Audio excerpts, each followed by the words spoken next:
Hi James, how you doing? Everything all right? Yeah, really good. Thanks. Nice to meet you, Guy.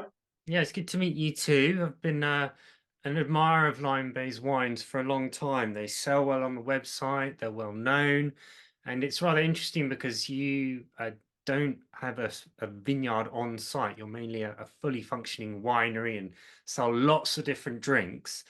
I think the best way to start the tasting would be to hear the story in your own words and tell us all about how you got going and the story of Lyme Bay.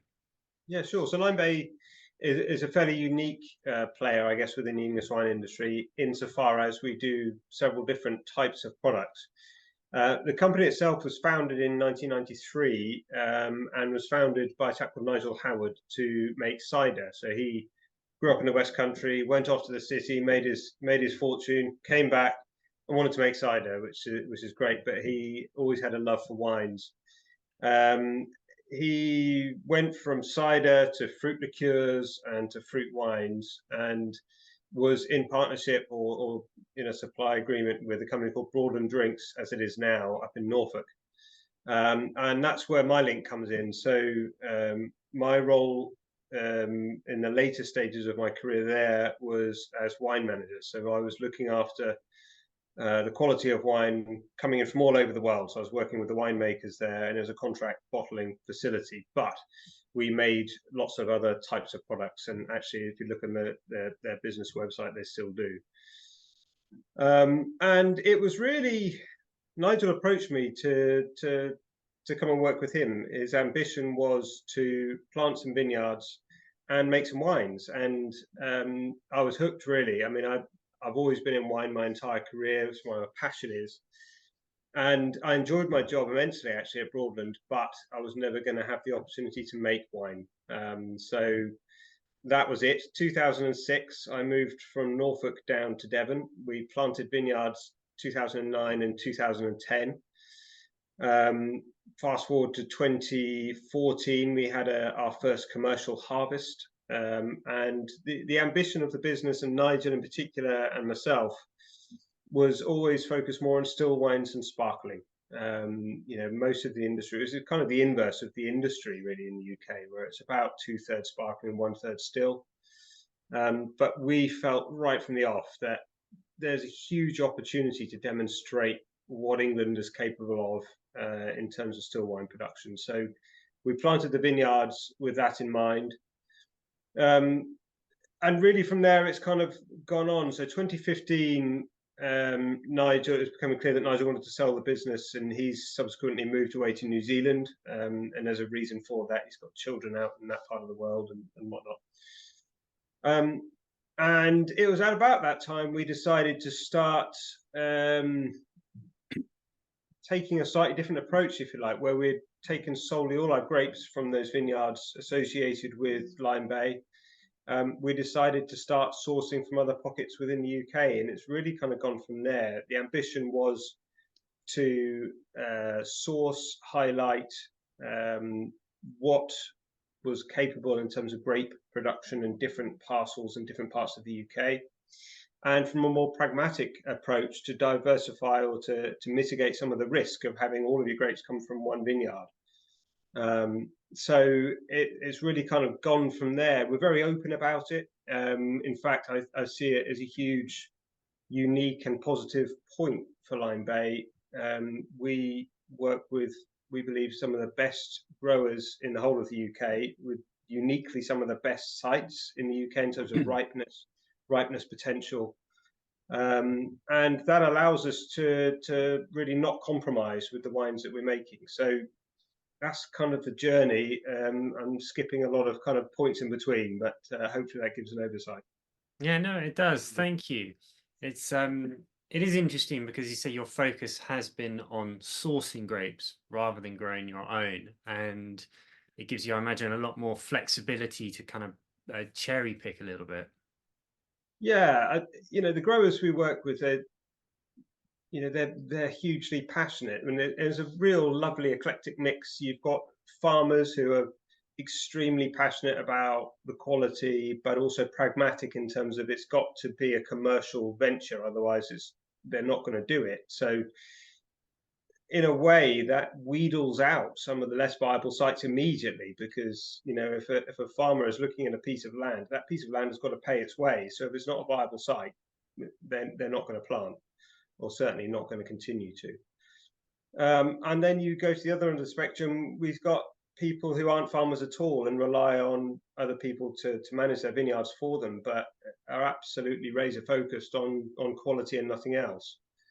And with all these people, we've worked with them really from the ground up, from planting the sites, and we committed at that point, as confident as we were that some of these sites were going to do something pretty special.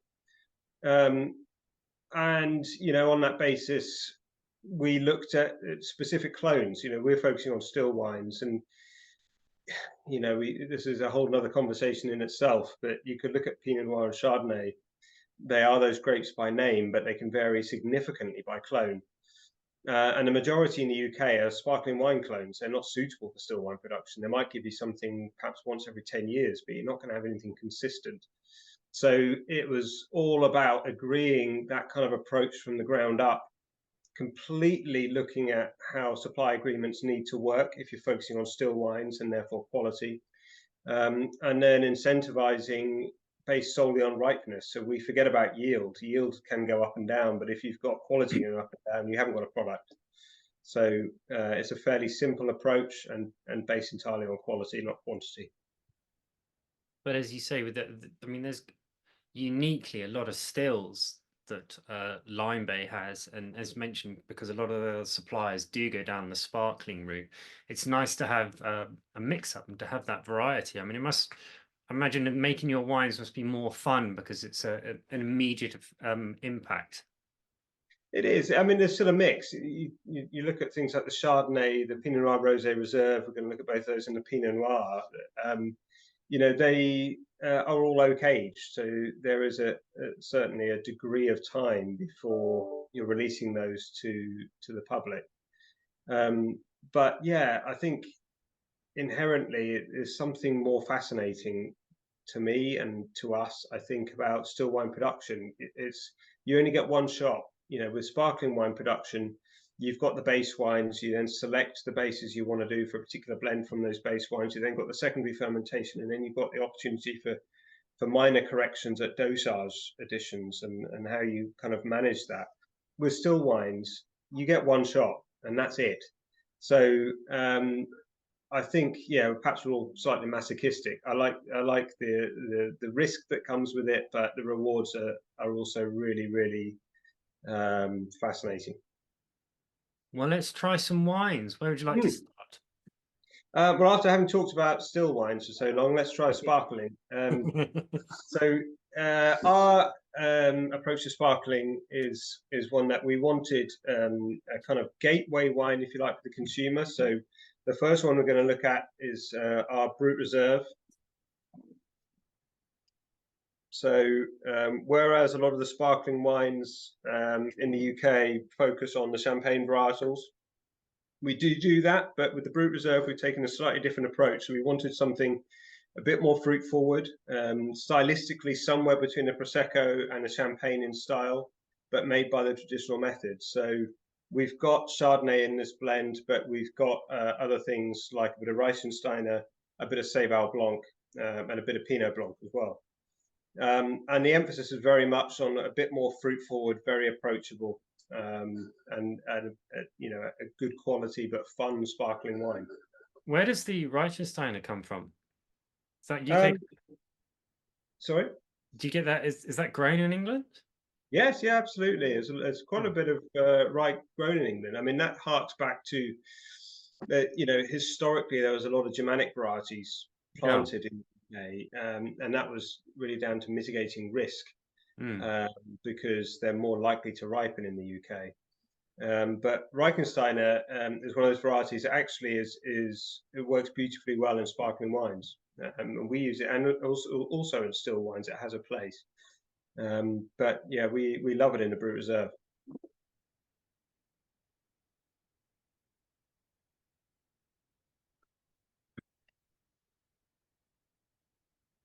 That's a lovely mix of fruit, that. Just digesting it. So it's unlike some of the other sparklings that we do, well, both the Brut Reserve and the sparkling rosé we're going to look at in a minute, we don't give it quite so long on lees. So this will have typically about 15 to 18 months on lees, whereas our classic cuvee, for example, will typically have 4 to 5 years on lees. And then our Blanc de Blancs and Blanc de Noirs will have even longer than that. So this wine is just about the kind of fruit forward, approachable style. So you get the lemons, you've got a slight bit of lime coming through, some crunchy apple in there as well, and it's just approachable. Definitely, it's a very smooth, easy drinking sparkling wine, and as you say, very fruit forward. It's got a lovely mouthfeel, nice coating of the tongue, a pleasing finish. It's a rewarding wine to drink. That it's quite a, I mean, it's an easy drinking wine. It's a pleasurable one. Yeah. Yeah, thank you. And unlike our other styles, there's no malolactic fermentation in this, so that's inhibited. We quite like that crisp, slightly more angular style that goes with this. Yeah. I think that definitely helps keeping the fruit very Yeah. pronounced on the palate. Yep. Yeah, that's lovely. It's very Yeah. refreshing as well. Yeah, I think it's one of the things we set out to do with all our wines. There's no point doing a wine for the sake of it. Each one has got to have its purpose. And for the Brut Reserve, yeah, it's very much about fruit forward, approachable gateway wine into the range. Well, I think that sums it up perfectly. Yeah, I really like the tangy finish. It's really nice the way it's coated the tongue. Yeah. Okay, so let's try the next one, James. Okay, so we've got the sparkling rosé here again, another non-vintage, dominated by Pinot Noir. There's a bit of Pinot Meunier in here as well, and a little bit of Pinot Blanc. So no Chardonnay in this for this particular blend. And I guess a little bit like the Brut Reserve, we don't go too crazy on lees contact with this wine. So this will typically have about 2 years, not much more than that. The base wines do go through malolactic fermentation. So we're looking we want this to be a fruit forward style, but we're just easing slightly back on how fruit forward, for example, relative to the Brut Reserve. This one has to display a little bit more complexity, which it does, and obviously has a little bit longer lees contact in bottle. You say it does help when you go through that process just to give the wines a bit more depth and a bit more body, and it's nice to have the mouthfeel from it. Yeah. Again, a lovely fragrant nose.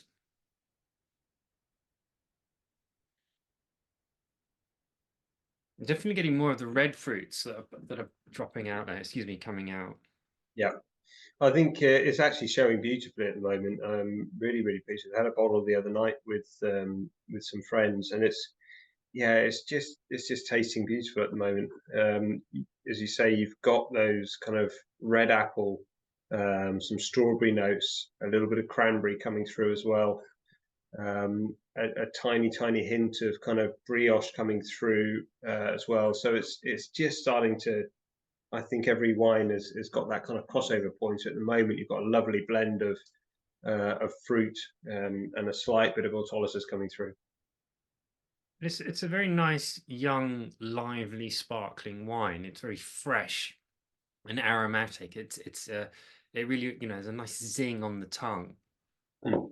It's very enjoyable. Like again, another really pleasing and rewarding wine to have. Yeah. Yeah, I need it to be summer now. Making me feel. I think it's really nice. And these two wines, we could look at the classic cuvee and the other ones, but I just feel these are quite fun, I guess, relative to the more serious champagne style sparklings, which I think the UK is becoming more and more synonymous with. So it's nice to look at something slightly different. Yeah, it is. And it's good to have wines that are approachable and that Yeah, people can get an instant set of satisfaction from without feeling too intimidated by it. yeah, yeah, yeah.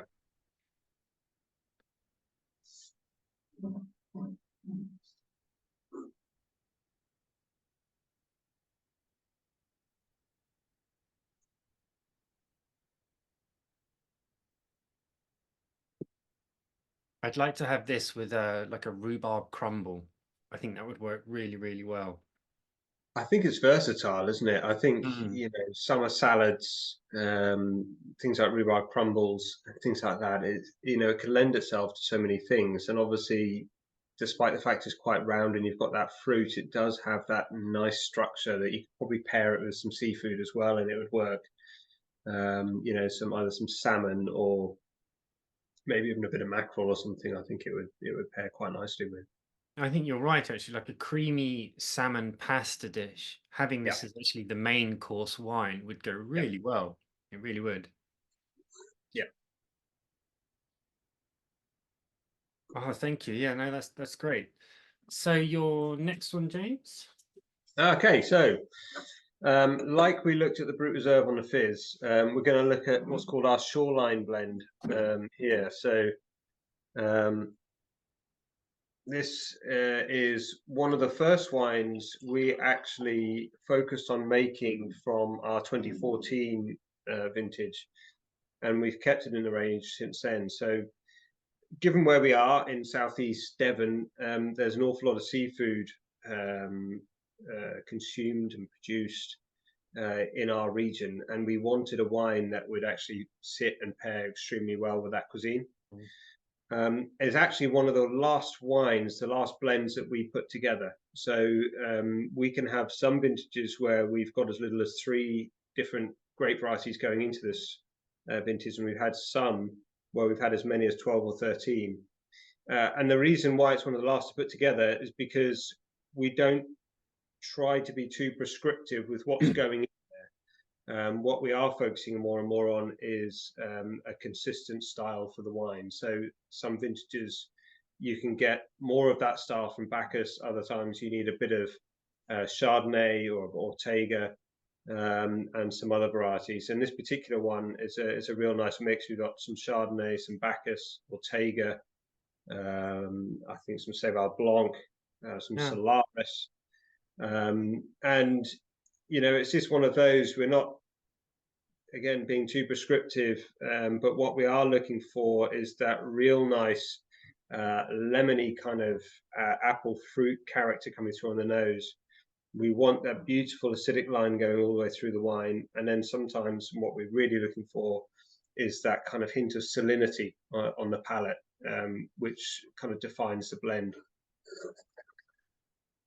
I think I'm also just looking at the label here. It also says Reichensteiner and Pinot Noir. I think you may have Mm. left off. So yeah, this is a real mix, James. Wow.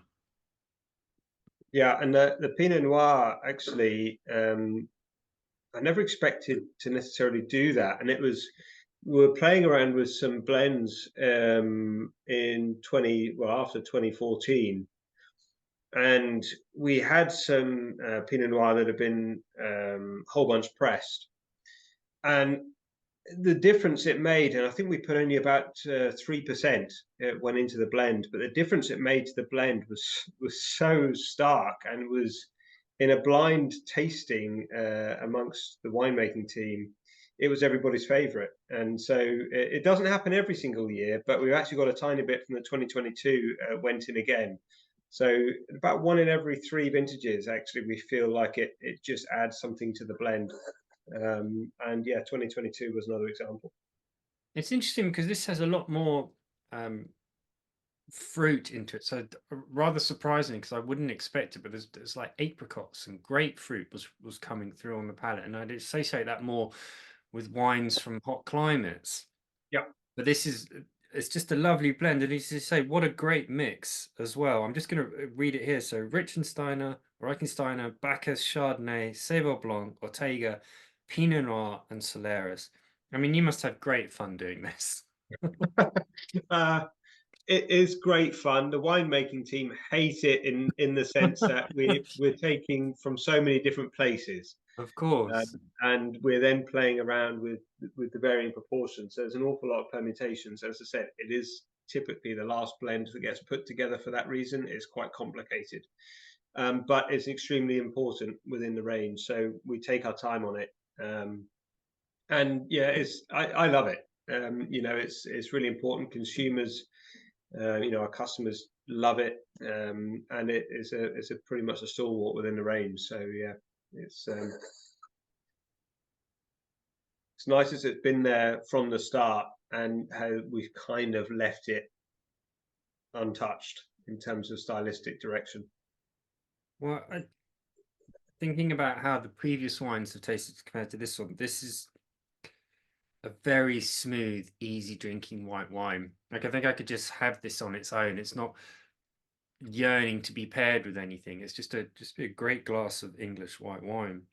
Yeah, and it comes back to the original kind of brief we set ourselves. Is you were looking around at wines, back in 2008, 2009, and very much the consensus was that the still wines really were kind of being treated as a byproduct of sparkling wine production. And we tasted a couple of examples that demonstrated the potential. I think at the time it was the Litmus Element 20, which was a Bacchus Chardonnay blend, and the guys at Camel Valley and Furley, actually, in our neck of the woods, we're doing some really cool Bacchus styles that just weren't being made elsewhere. So we felt very strongly there was an opportunity to kind of go down that route. And Shoreline, yeah, very much part of that thinking.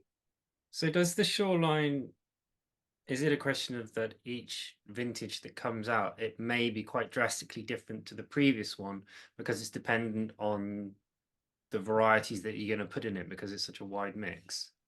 I think no, the grape varieties and the mix of grapes that go into it could be wildly different. But the point Yeah. is, we're looking for a consistent style. Hmm.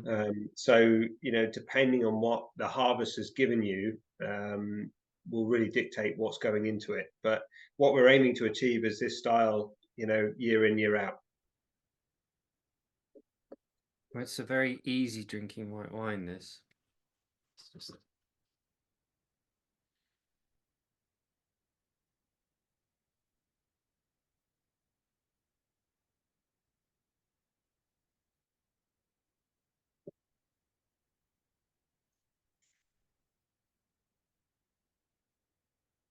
I'm really enjoying all the fruit characteristics on it.